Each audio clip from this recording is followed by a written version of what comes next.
আসসালামু আলাইকুম। শর্ট পিচে সবাইকে স্বাগতম। বাংলাদেশ বনাম অস্ট্রেলিয়া সিরিজ ওয়ানডে সিরিজ শুরু হতে যাচ্ছে আহ, আগামী 9 তারিখে, 9 জুন। যেখানে বাংলাদেশ শক্তিশালী, অস্ট্রেলিয়া আশা করেছিল স্কোয়াড।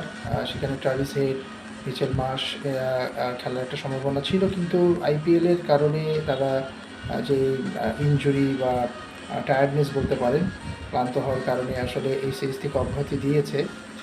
তো এখন পর্যন্ত যেই দলটা পাকিস্তানে খেলে এসেছে মাত্রই, সিরিজ হেরে পাকিস্তানের কাছে, সেই দলটাই খেলানোর কথা। তো ভালো একটা লড়াই হবে। অস্ট্রেলিয়াকে আগের মতো আসলে ভয় পাওয়ার কিছু তো নেই। এই বাংলাদেশ আর সেই বাংলাদেশও নেই, আর এই অস্ট্রেলিয়ার সেই রিকি পন্টিংয়ের অস্ট্রেলিয়াও নেই। তো সব মিলিয়ে বাংলাদেশ একটা সুযোগ পাচ্ছে ওয়ানডেতে এগিয়ে যাওয়ার। এর আগে 2005 সালেই একমাত্র জয়টি আছে অজিতের বিপক্ষে, কিন্তু এছাড়া আসলে বিশ্বকাপে তাদের মুখোমুখি হওয়া ছাড়া ওয়ানডে সিরিজ আসলে হয়নি। আর টি-20 সিরিজ আমরা খেলেছি 21 সালে, সেখানে একটা সুখস্মৃতি আছে, যদিও সেই স্লো পিচের একটা দোহাই দিয়ে, বাট মিরপুর এখন আর সেই আগের স্লো পিচ নেই, যেটা দেখে পাকিস্তান আসলে অনেক করেছিল, নাক ছিল, কিন্তু সেটা এবার ওনারা করে সেই সিরিজটা জিতে নেয়। তো সেখানে আসলে দোষের কিছু তারা দেখছেন না।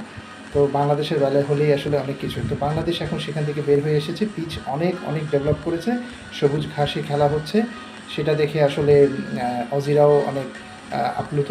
সো ভালো একটা সিরিজ হতে যাচ্ছে, আশা করি hope for the best, best of the luck Tigers. আসসালামু আলাইকুম, ভালো থাকবেন সবাই।